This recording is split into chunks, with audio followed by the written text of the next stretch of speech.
Sebelum kita lebih dalam lagi, kita akan gali gimana PPW di tanda-tanda kiamat yang nyata, sehingga kita boleh menerima inspirasi, motivasi, dan juga aplikasi. Kita akan naikkan pujian kedua episode ini, yaitu Bila Engkau Tidak Besertaku. Seperti lagu terjemahan ya? Yep. Tapi ini powerful. Gimana ceritanya Bang, kok menerjemahkan lagu ini? Pertama saya dengar lagu ini ditulis oleh Don Moen. Pertama saya dengar lagu ini lagu bagus sekali. Karena belum ada saya dengar lagu yang ditulis dari nyanyian doanya Musa. Musa berkata kepada Tuhan, kalau engkau tidak berjalan dengan kami nggak berani berjalan.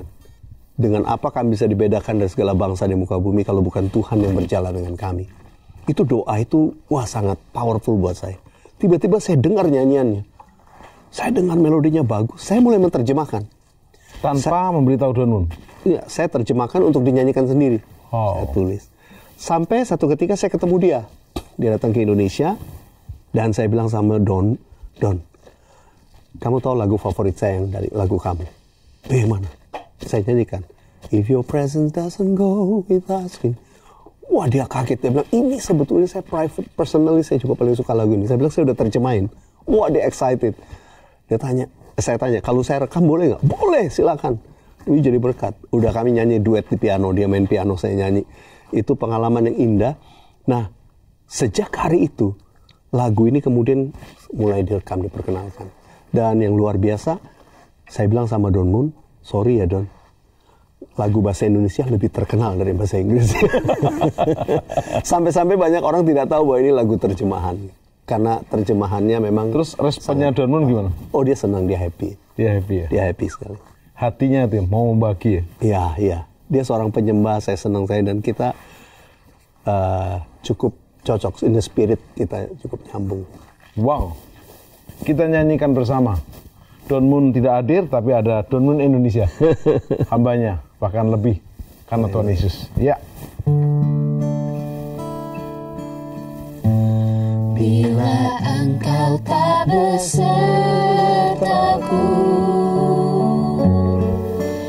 ku tak mau berjalan.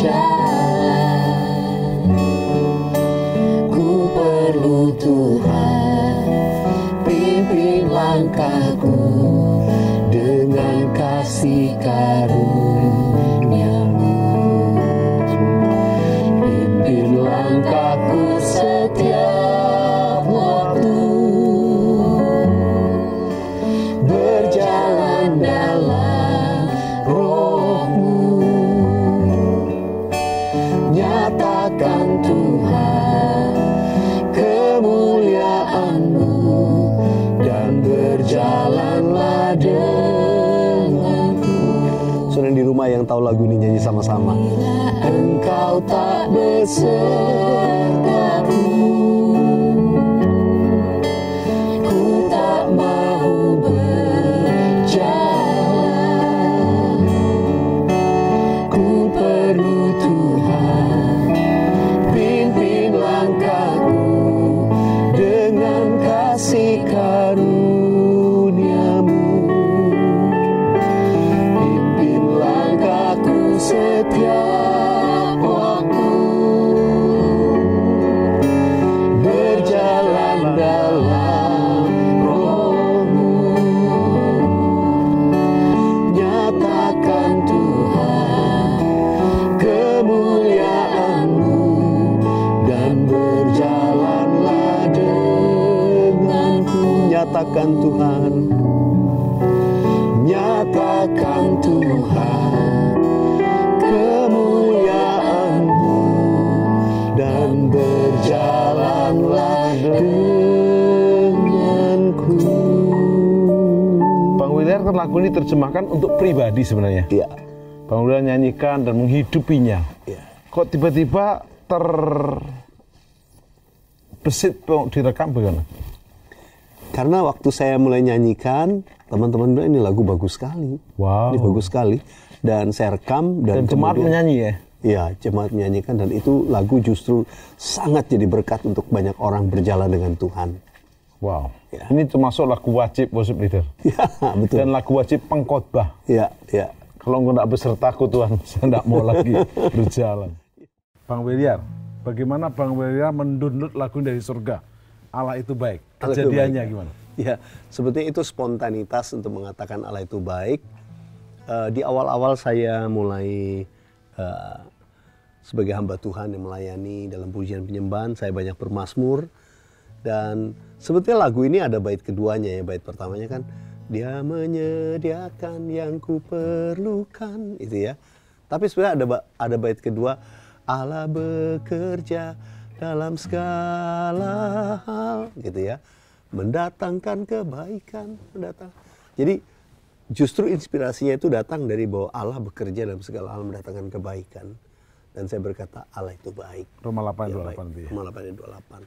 Ya dari situ kemudian. Jadi hampir semua lagu dari ayat ya? Ya, selalu base-nya ada firman Tuhan. Wow. Ya. Saya kira gitu Pak. Yes. Kami siap bernyanyi. Allah itu baik.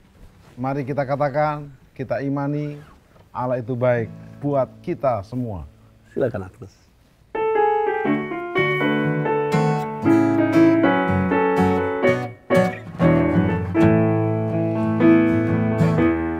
Allah itu baik, sungguh baik bagiku. Ditunjukkannya kasih setianya, Dia menyediakan yang kuperlukan, menyatakan kebaikan, menyatakan kebaikan, menyatakan kebaikannya padaku. Kasih setianya tak pernah berubah, dulu, sekarang, dan selamanya. Ajaiblah kuasa dalam namanya, Yesusku luar biasa. Kasih setianya, tak pernah berubah, dulu, sekarang, dan selamanya. Yes. Ajaiblah kuasa dalam namanya, Yesusku luar biasa. Yesus luar biasa, Yesusku luar biasa. Sekali lagi pada Yesusku luar biasa.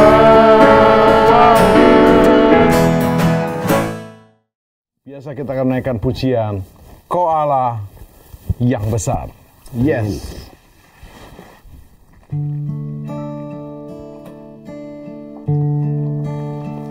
Kau Allah yang besar, ajaib dan mulia. Kau Yesus yang selalu membuatku terpesona. Segala pujian bagi-Mu ya Tuhan, hanya Kau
besar. Kau Allah yang besar, ajaib dan mulia. Kau Yesus yang selalu membuatku terpesona. Segala pujian bagimu ya Tuhan. Hanya Kau yang layak ku agungkan. Hanya Kau Hanya Kau yang layak ku agungkan. Hanya Kau yang layak ku agungkan. Hanya Kau, Tuhan Yesus Kristus bersama Bapa Surgawi dan Roh Kudus layak diagungkan. Amin. Bang William, sebelum kita mendalami tema kita, yaitu tanda kiamat semakin nyata, mari berdoa dan berjaga dengan PPW yang powerful. Ya. Bagaimana lagu ini boleh di-download bahasanya? Kalau lagu ini memang pada waktu itu saya ingat kami sedang mempersiapkan album live worship bersama-sama dengan Symphony Music pada zaman itu. Di tengah-tengah penyembahan, lagu-lagu yang dirangkai kami berlatih. Saya masih merasa bahwa ini perlu ada bagian di mana kami mengangkat pengagungan buat Tuhan. Jadi pada waktu latihan itu saya bermazmur dan lagu ini lahir spontaneously waktu kami sedang berlatih. Kami langsung bermazmur, Kau Allah yang besar, ajaib dan mulia. Nah lagu ini dikenal memang cuma referennya aja. Karena itu tadi, karena waktu itu pada waktu kami konser. Dan sesudah itu baru dalam penyembahan pribadi saya mulai menuliskan baitnya. Apa yang membuat kita berkata Allah kita itu besar, Allah kita ajaib, ya, membuat kita terpesona, yaitu apa? Dia besar perbuatannya, heran kasihnya dalam hidup kita. Karena itulah kita memuji Dia.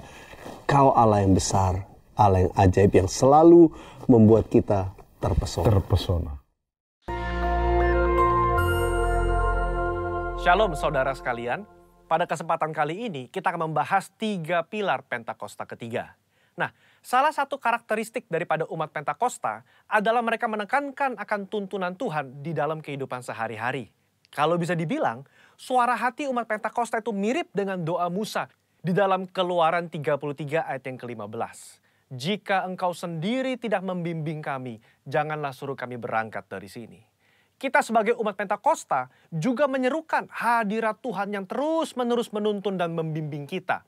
Sebagaimana Musa memerlukan tuntunan Tuhan dalam kesehariannya di Perjanjian Lama, kita juga melihat bagaimana gereja mula-mula dalam Perjanjian Baru melibatkan tuntunan Tuhan di dalam mengikuti kehendak dan rencana Tuhan.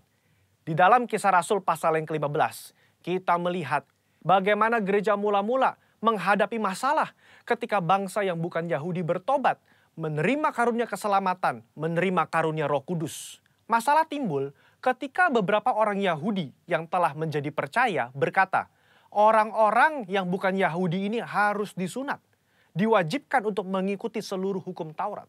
Bagaimana gereja mula-mula pada waktu itu mengikuti tuntunan Tuhan dalam permasalahan yang penting ini?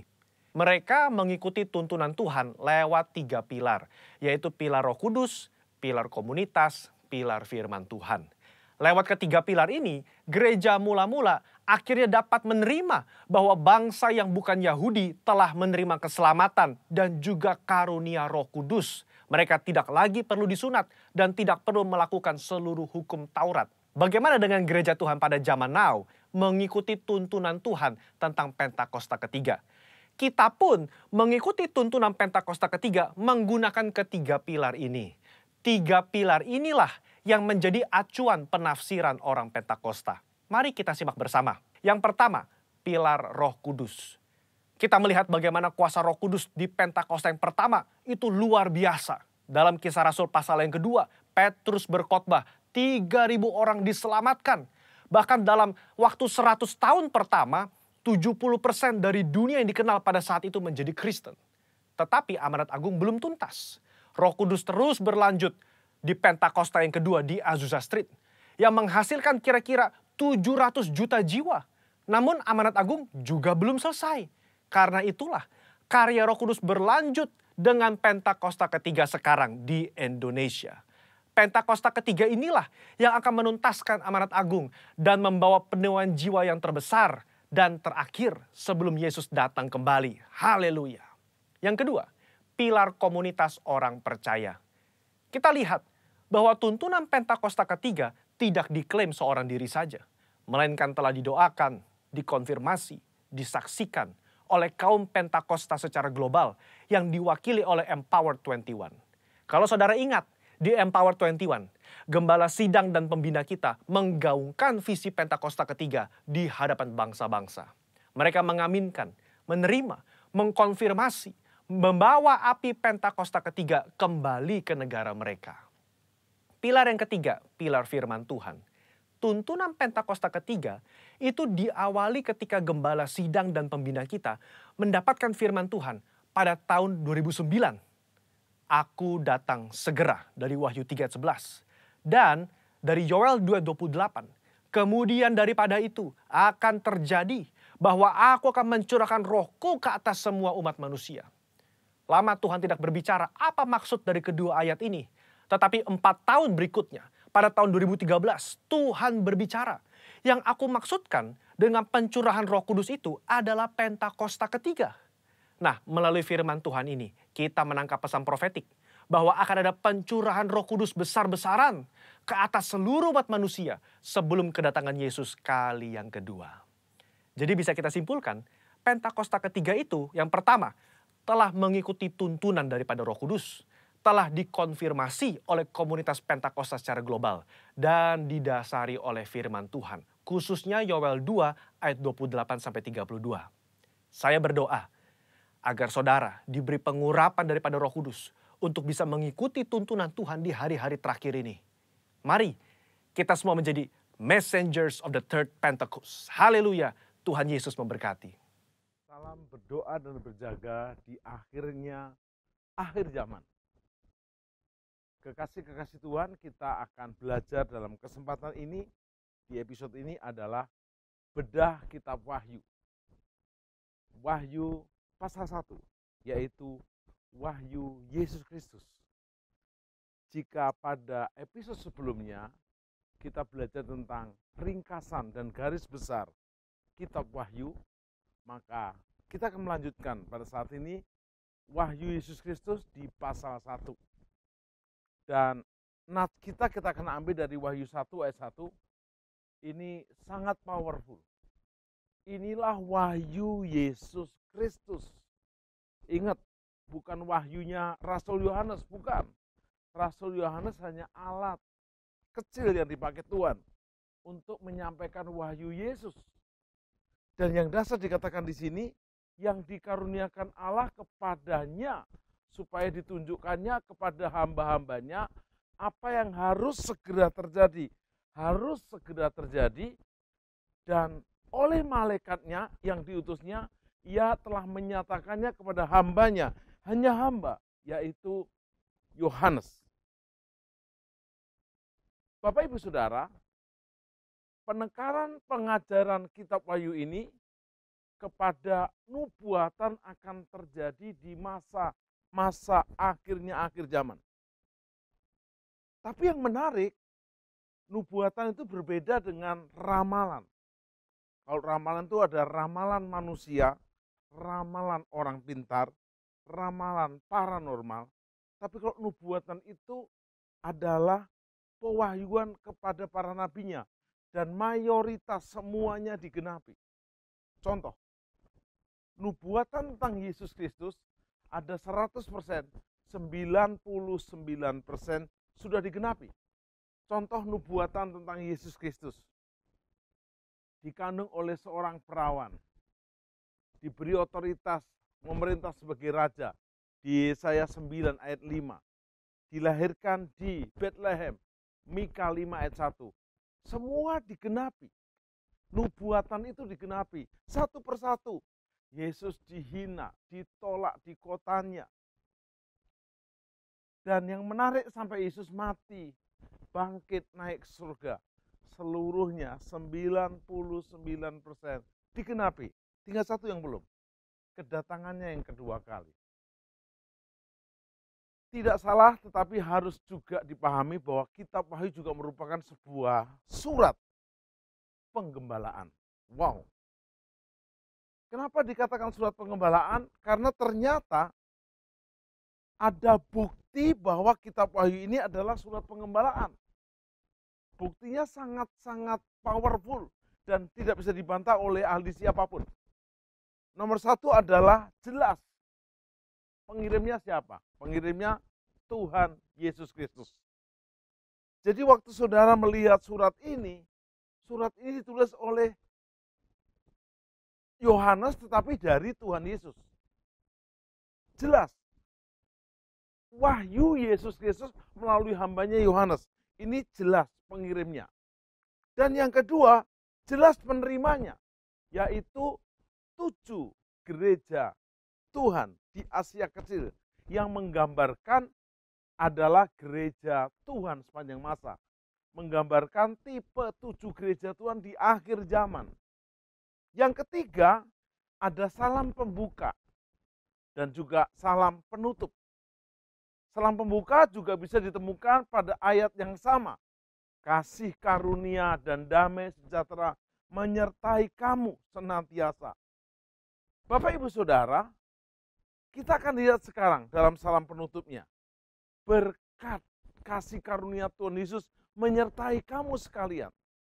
Nah, setelah kita mengerti bahwa Wahyu ini surat penggembalaan, tentu kita menyadari betapa pentingnya Wahyu pasal 1 ini.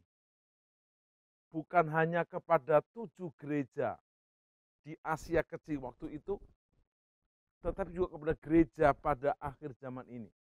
Dan ada 7 tipe gereja. Dari Wahyu pasal 1 ini ada 5 kenyataan penting mengenai latar belakang kitab ini yang dinyatakan dalam Wahyu 1 ayat 1-20. Dinyatakan dengan sangat jelas. Nomor 1, inilah wahyu Yesus Kristus. Wahyu 1 ayat 1. Yang dikaruniakan Allah kepadanya supaya ditunjukkannya kepada hamba-hambanya. Saya dan saudara adalah hambanya. Apa yang harus segera terjadi? Kita kan banyak tanya. Habis pandemi corona, apa yang terjadi ya? Kalau new normal selesai, apalagi ya? Apa super normal ya? Banyak yang nggak tahu. Kekasih-kekasih Tuhan, sebelum tahun 1 Masehi, kitab Wahyu disebut sebagai Wahyu Yesus Kristus. Ini karena kitab Wahyu pasal 1 ayat 1 dibuka dengan Wahyu Yesus Kristus.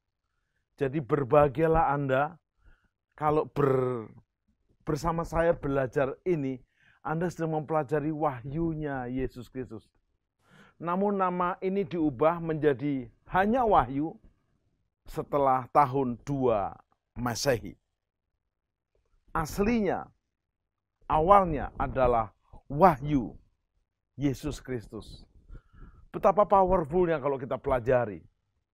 Saya mau bersaksi, saya sudah menjadi gembala kurang lebih 25 tahun. Merintis gereja menjadi ketua misi sudah 30 tahun. Saya khotbah banyak di berbagai tempat dan kalangan. Tapi saya jarang khotbah tentang wahyu. Bukan saya menghindari.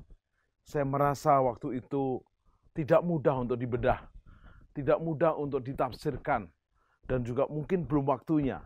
Tapi hari-hari ini harus belajar. Saya nggak bilang saya bisa. Saya harus belajar bersama Anda. Dalam kitab Wahyu, Kristus diperkenalkan sebagai penguasa atas raja-raja di bumi. Wahyu 1 ayat 5. Dan menjelang bagian akhir dari kitab Wahyu ini, diungkapkan di pasal 19 ayat 16, diungkapkan Yesus Raja segala raja. Bapak Ibu Saudara, wahyu Yesus Kristus ini diteguhkan di ayat yang kelima, Wahyu 1 ayat 5. Kepada kita telah diberikan satu referensi yang jelas tentang Kristus yang memberi wahyu adalah penebus kita. Kepadanya yang mengasihi dan menyucikan kita dari dosa melalui darahnya sendiri. Di 1 Korintus 6 ayat 11. Dia telah mati, membenarkan, menyucikan, dan menebus kita. Powerful. Dalam ayat-ayat ini, kita dapat menemukan jaminan keselamatan. Jaminan keselamatan hari ini sangat mahal. Kenapa? Karena tidak ada di tempat lain. Tidak dijual online, tidak tersedia di mall manapun, tapi kita bersyukur tersedia di dalam Yesus. Yesus berkata dalam Yohanes 14 ayat 6, Akulah jalan, kebenaran, dan hidup. Di dalam Dia, Yesus Kristus, kita memiliki jalan, kebenaran, dan hidup. Karena itu menunjukkan bahwa Yesus adalah orang yang sudah menebus kita, membersihkan kita dari dosa. Dan itu dia lakukan dengan mengorbankan dirinya sendiri sebagai imam besar.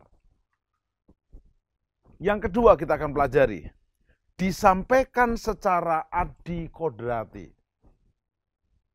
Ingat, Rasul Yohanes ini juga rasul yang sama menulis kitab Injil Yohanes dan surat pengembalaan Yohanes. Tetapi kitab Wahyu ini bukan merupakan Injil lagi, bukan surat pengembalaan yang hanya digembalakan secara pengembalaan secara arti yang sempit, tetapi dia mengalami yang namanya penyampaian wahyu secara adikodrati. Pernyataan ini disampaikan secara adikodrati dari Yesus Kristus yang ditinggikan malaikat-malaikatnya. Dan di dalam kelihatan nyata, jelas sekali, Wahyu 1 ayat 1, Wahyu 10 sampai 18. Dikatakan Wahyu 1 ayat 1 dan ayat 10 sampai 18, Yesus ditinggikan secara adikodrati. Dan ini powerful sekali. Kenapa powerfulnya? Disambung dengan 3, yaitu ucapan bahagia di kitab Wahyu pasal 1 ayat 3. Ternyata, waktu Anda dan saya membaca saja, mendengar saja, itu sudah bahagia. Di Wahyu 1 ayat 3 berkata, berbahagialah orang yang membacakan dan mereka yang mendengarkan kata-kata dari nubuat kitab ini. Dan yang menuruti apa yang ada tertulis di dalamnya. Sebab waktunya sudah dekat, sangat dekat. Di Wahyu 1 ayat 3 ini, kolerasi dengan di Wahyu 14, 16, 19, 20, 22, dan juga 22 dan 14. Kata makarioi di dalam Wahyu 1 ayat 3 diterjemahkan dengan kata berbahagialah. Kata makarioi ini dapat diterjemahkan dengan beruntunglah, diberkatilah. Jadi berbahagialah, beruntunglah, dan diberkatilah mereka yang membacakan, mereka yang mendengarkan, dan mereka yang mentaati apa yang tertulis dalam kitab Wahyu ini. Jadi kalau Bapak Ibu Saudara ogah-ogahan, aduh agak pusing, nggak apa-apa, mulai. Dan yang keempat, Yesus adalah Alfa dan Omega. Saya punya pujian untuk lagu ini. Yesus, Alfa dan Omega, Dia yang awal dan yang akhir. Ku berbahagia telah Engkau panggil, Kau pilih dan akhirnya ku setia. Yesus yang huruf Alfa itu adalah huruf awal dari Yunani. Alfa. Kalau Omega itu Z, akhir. Awal dan akhir. Ini juga sejajar dengan Wahyu 21 ayat 6. Mengulang bagian ini. Tetapi lalu menambahkan, menafsirkannya dengan kata-kata, ini adalah yang awal dan yang akhir. Betapa bangganya kita kalau kita sedang mengikuti yang awal dan yang akhir, yaitu Tuhan Yesus Kristus. Dalam Yesaya 44 ayat 6 berkata, akulah yang terdahulu dan akulah yang terkemudian, mengawali dan mengakhiri. Itu artinya Yesus Kristus adalah Allah yang kekal. Dari penciptaan sampai kesudahannya dia ada. Ia adalah Tuhan di atas semuanya. Ia yang akhirnya menang atas kejahatan dan memerintah segala sesuatu. Yesus Alfa, Yesus Omega. Yes, keren banget. Yang kelima, nubuatan yang terjadi sekarang maupun sesudahnya. Saya ulangi. Nubuatan yang terjadi sekarang, hari-hari ini, maupun yang akan datang. Apa artinya? Wahyu 1 ayat 19 adalah ringkasan dari isi kitab Wahyu. Karena itu tuliskanlah apa yang telah kau lihat. Baik yang telah terjadi, yang sekarang, hari-hari terjadi, maupun yang terjadi sesudah ini, yang akan datang. Mana ada, saudara, kitab yang menulis yang sudah, itu banyak, sejarah namanya. Yang hari-hari ini, koran namanya. Tetapi kalau yang akan datang, sulit. Ungkapan yang telah kau lihat mengacu kepada kondisi di 7 jemaat Asia Kecil. Puji Tuhan, Asia Kecil itu sekarang Turki. Dan saya diizinkan Tuhan mengunjungi gereja-gereja ini. Dan memang ada, walaupun sudah menjadi reruntuhan. Karena Tuhan menghendaki bukan gedungnya, tetapi kita, gerejanya, yang muncul di Wahyu pasal 2. Dan itu akan kita bahas dalam proses episode berikutnya. Yang akan datang lebih detail lagi. Bapak, Ibu, Saudara, kekasih-kekasih Tuhan. Lalu apa yang kita bisa renungkan hari-hari ini? Wahyu 1 ayat 20 mengakhiri pasal ini. Menyatakan, dan rahasia ketujuh bintang yang telah kau lihat pada tangan kananku. Dan ketujuh kaki dian emas itu, ketujuh bintang itu ialah malaikat ketujuh jemaat. Malaikat ketujuh jemaat itu adalah pemimpinnya jemaat itu. Dan ketujuh kaki dian itu ialah ketujuh jemaat. 7 angka sempurna. Gambaran 7 jemaat di dalam kitab Wahyu ini berisi 3 pengajaran pokok. Yaitu 1. Panggilan untuk mengasihi Tuhan dengan kasih mula-mula. Tidak ada panggilan yang paling mulia hari-hari akhirnya akhir zaman ini. Panggilan untuk mengasihi Tuhan dengan kasih mula-mula. Sewaktu Petrus menyangkal 3 kali, Petrus meninggalkan panggilan pelayanan menjala jiwa ke penjala manusia. 7 murid utamanya juga ikut di Wahyu 21. Petrus bahkan mengajak 7 murid utamanya meninggalkan panggilan, pelayanan, penjala manusia menjadi penjala ikan. Kita kan nelayan profesional. Dan panggilan untuk mengasihi Tuhan dengan kasih mula-mula ini ditujukan kepada jemaat Efesus dan Laodikia. Mengapa? Karena mereka meninggalkan kasih yang mula-mula. Dan waktu Petrus mencari ikan sepanjang malam sampai pagi, sampai siang, nggak dapat ikan, Yesus tidak marah. Yesus hanya berkata, adakah kau punya lauk pauk? Nggak ada, Tuhan. Nggak ada, Tuhan. Tebarkan di kanan. Dan dapat 153 ekor besar-besar dan jalannya tidak koyak. Saya punya kisah yang sangat spesial. Sewaktu saya ada di Danau Galilea. Tentu di pinggirnya. Tempat Yesus bertemu dengan Petrus dan murid-murid yang lainnya. Tepatnya di gereja Saint Peter. Begitu tiba di situ, saya sebagai pembimbing rohani dipanggil oleh tour guide lokal, Abuna Timotius. Langsung aja renungan. Abuna khotbah. Abuna itu kalau di sana pendeta.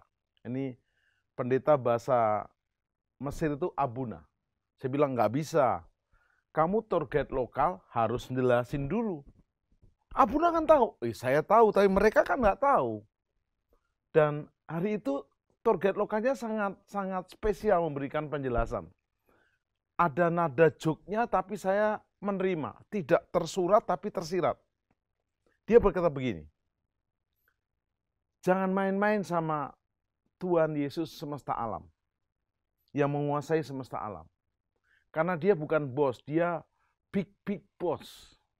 Waktu Petrus meninggalkan Tuhan Yesus, lalu bukan hanya menyangkal, tapi meninggalkan panggilan pelayanan menjala jiwa, menjala ikan, maka mereka terima resiko. Mereka menebarkan jala di sebelah kiri, kanan, depan, belakang, dari malam sampai pagi menjelang siang, nggak dapet ikan. Karena apa? Big boss Tuhan Yesus yang bos di Danau Galilea itu dan semesta raya berkata sama ikan, jangan masuk jala, satu pun jangan. Semua taat, maka ikan tidak ada yang masuk. Tetapi setelah Yesus datang, menegur murid-murid, dan Yesus berkata, tebarkan di sebelah kanan. Dari tadi kan sudah kanan juga, kiri juga. Tapi ini kan perintah big boss. Waktu di sebelah kanan, set, Yesus bilang, 153 ekor besar-besar, jala tidak koyak, masuk. Wow, saya dapat pendahuluan khotbah yang powerful. Kita itu 0. Tuhan itu 1. Kalau kita sendiri tetap 0. Bersama Tuhan kita 10. Oh, saya 0 Pak Tim. Bersama Tuhan kita 100 dan 1000 dan seterusnya. Ingat, Yesus berkata kepada Petrus, ayat 15-17. Apakah engkau mengasihi aku? Saya punya lagu untuk ayat ini. Apakah kau mengasihiku, kata Yesus. Kalau dari depannya begini. Di tepi pantai Danau Galilea, Yesus bertanya kepada Petrus.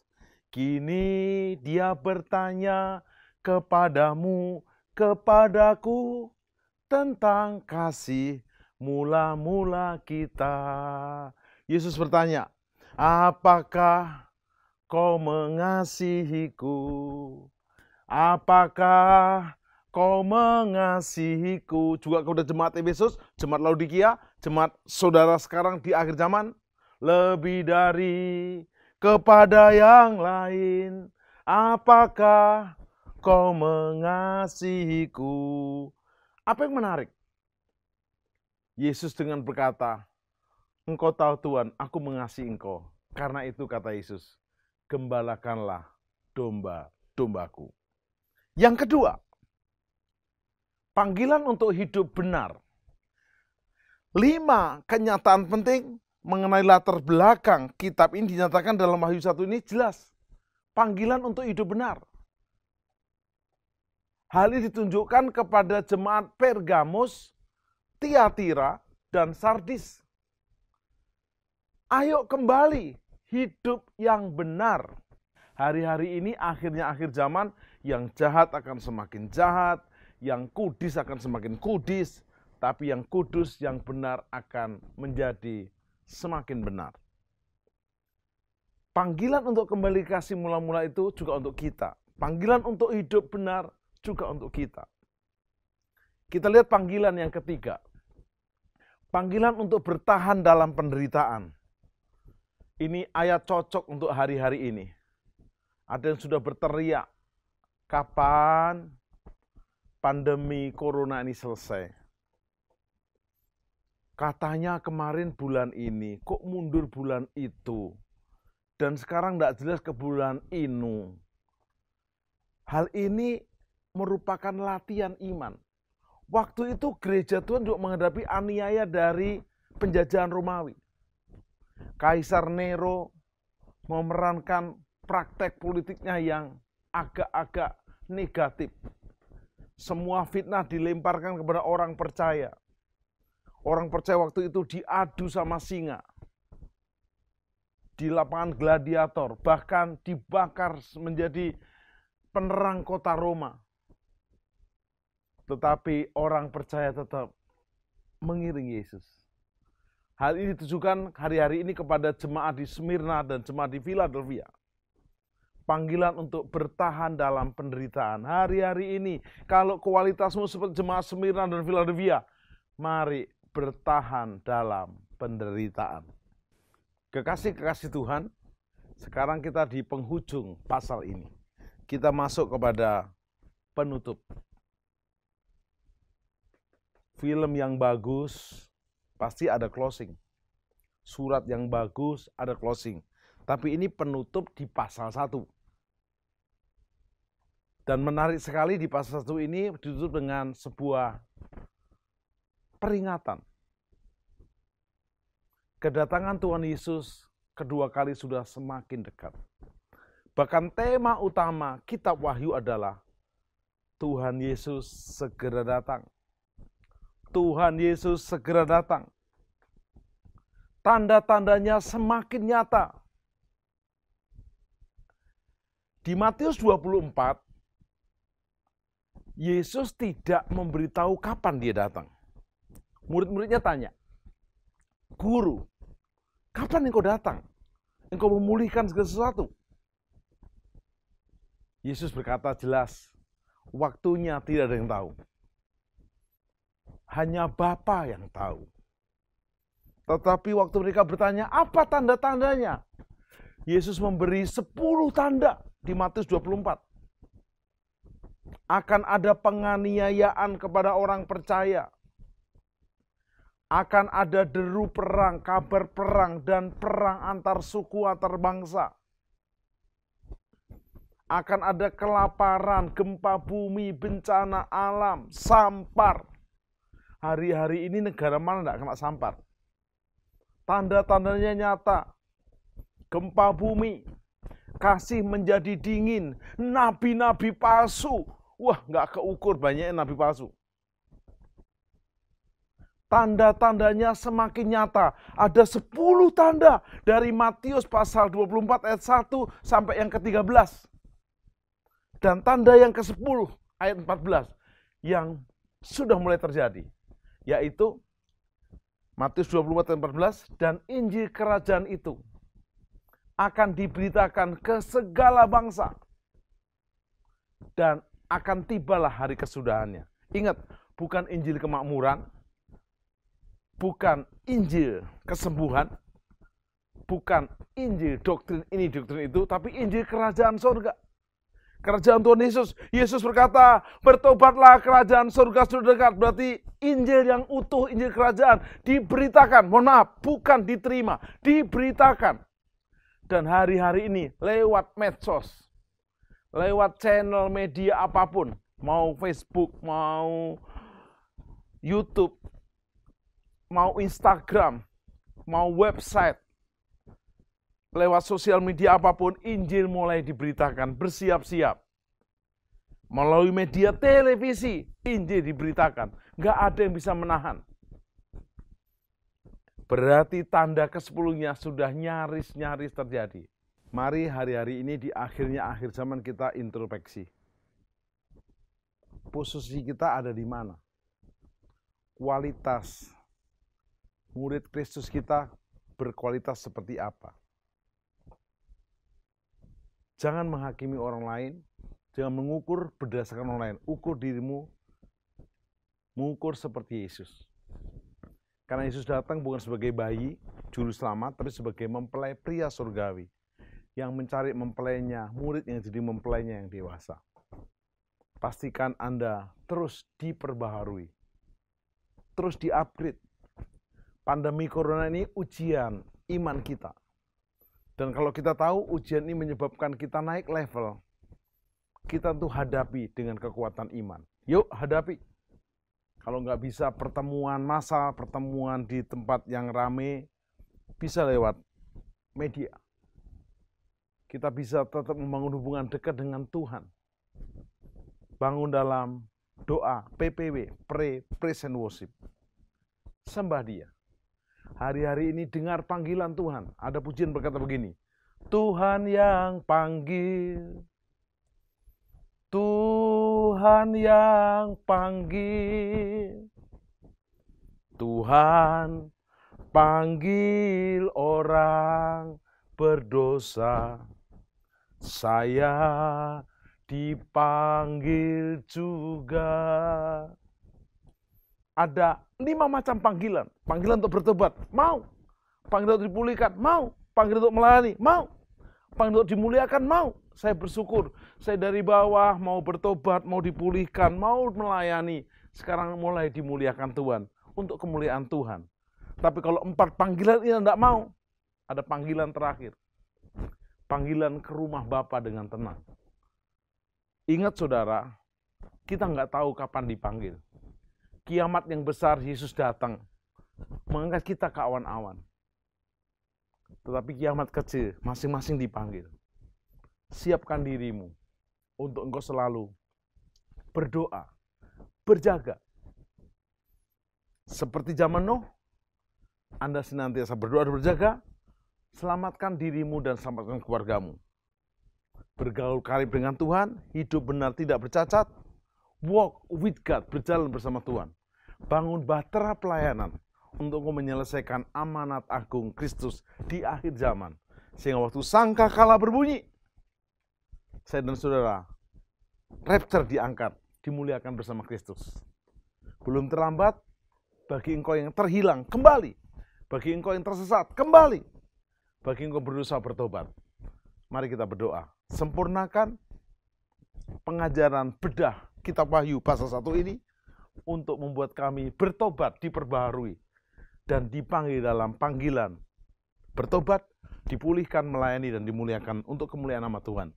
Sehingga kami dan seisi rumah kami diselamatkan. Dalam berkat Bapa, Tuhan Yesus, dan Roh Kudus. Dalam nama Yesus. Amin. Salam berdoa dan berjaga di akhir zaman.